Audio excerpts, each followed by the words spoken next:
Hey everyone, John deRoulet, Head of Urban Management Education with Wheelhouse. And today we're continuing on talking about how we get ready for the booking season. And in this next segment, we're going to talk about knowing what's going on in your market and using the Wheelhouse data tools to do so. It's really important to know roughly how your market is going in order to make decisions. If you think things are going to be really good this year, then you're going to make decisions that are more aggressive. If you think things are going to be maybe a little bit tougher or more competitive, you might be much more conservative. So having a good sense of what's going on in the market is going to set the stage for your tactics and strategy going forward.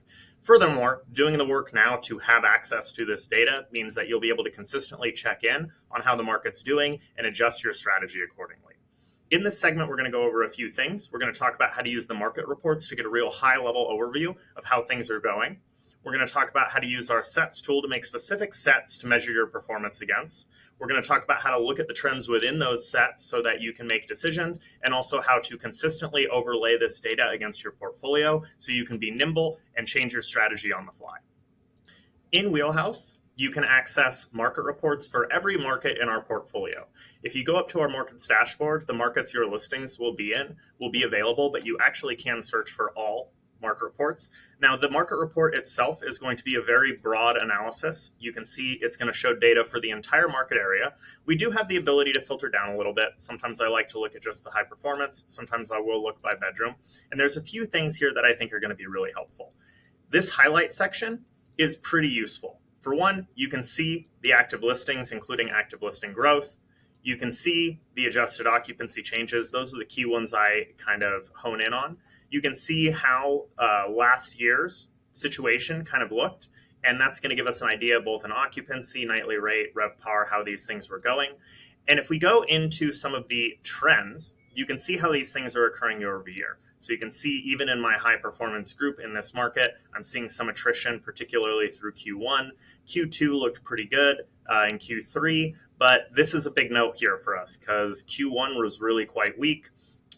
And we may need to adjust our strategy because we came in and we're like, well, we need to do a lot better than last year. If this continues to be weak, I'm going to need to be more conservative. I tend to like to look at occupancy at the high level. ADR metrics are a little bit weird because you have to then start looking at every single listing. But occupancy is going to give us an idea. And from here, we can kind of make the decision, hey, how do I think Q1 is going to be? How do I think Q2 is going to be? How do I think Q3 is going to be in this market? If I want to get a little bit more granular, I can go to these historical ones and actually see these things at the daily level. I can also pull up the year over year. So you can see where, compared to last year, we were just consistently down in January, and then the spring looked quite a bit different. So this difference here, I need to make a decision about what do I think spring is going to look like? As far as summer, we saw a little attrition. That might be important too. We see some differences here in how these spikes show up. But all of this data together, the goal is just to come up with how do I think Q1 is going to do? How do I think Q2 is going to go? How do I think Q3 and so on, just so you have a high level perspective on how the market's doing.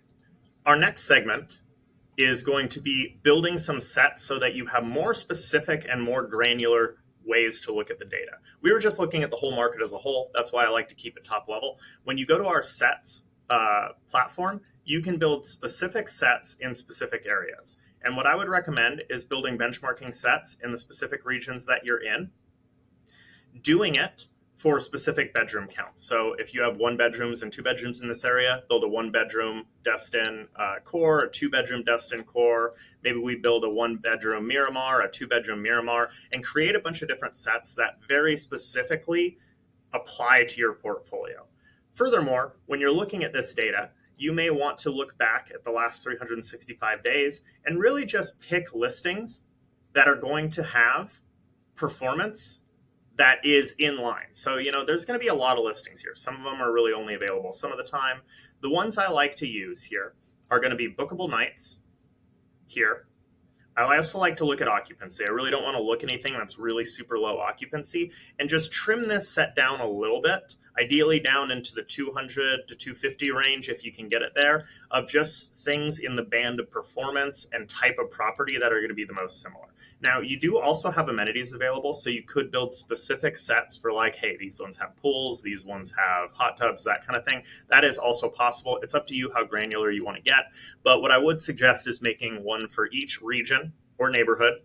that you can extrapolate demand to, and also building one for each bedroom count. That's at least going to give you a good impression because those booking windows are going to be different between bedroom counts.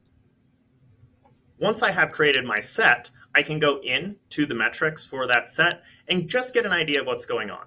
The first thing I'm going to do here is skip across from this overview over to this trend. So if you remember those graphs that were available on the market report, those are all available here too. So we can start to see what some of this data looks like for that specific group year over year and get an impression of like, hey, are those trends that we were seeing at the top level happening in this group that I think is more relevant to me?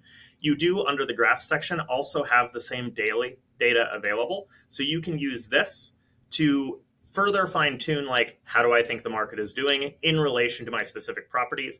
Furthermore, you may find that if you look at differences between, like, say, your 1 bedrooms and your 4 bedrooms, there may be very different trends, and that's going to tell you if you need to make different strategies for your pricing this year. Finally, jumping back over to this overview page, there's a few things here that are going to be really helpful. If I want to hone in on a specific month, I can do so. But these two graphs, the booking pace graph and the asking rate graph, I think are a really good spot check. And this is something that you might pull up once a month or even once a week for your different groups just to see what's going on. The booking pace one is going to show you how the comp set is building up in occupancy over time. This is extremely helpful because it is going to show you what days are actually selling. You can interact with it. And if you've assigned listings to your set, it will show where your listings are in relation as well. So you get a little bit of a comparison. This is a really good thing to keep an eye on because if you're watching and saying like, hey, I thought January was going to be weak, the sales are also really sluggish, maybe I need to cut a little bit more. Or if you're seeing really early booking, that might be an indicator for you, hey, the comp set's booking, is that happening in my portfolio? Can I make a decision there? Furthermore, just checking where the rate plans are is a huge help. Not only do you get the range, so you can kind of see like, hey, am I on the top end or the bottom end? But you can also see if these dates are spiking on different time periods and if the market's really aligned with what you think would be useful. So you can see here, like this spring break is kind of towards the end. Easter's got a little bit of a spike, but it's not quite as much as you may expect. You can look for those differences to your own portfolio and kind of make a decision like, hey, is the market holding high compared to what I'm doing? Do I want to try to drive more occupancy right now? What do I need to do in order to cut underneath that point? Our final piece is going to be on the performance page. So that's up here. And once you have built all of your sets, you actually can overlay that sets data onto the performance page. So many of you know, especially in our last video, we talked about how to use the performance page for pacing. This is also a great opportunity now for you to not only pace against your previous performance, but to use that market data to see how your pacing is and make decisions. If I have filtered down to a part of my portfolio, I can also go ahead and add that set.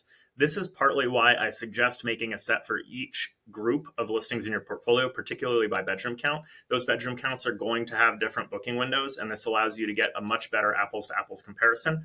All I have to do is drop that data in here, and it's going to overlay.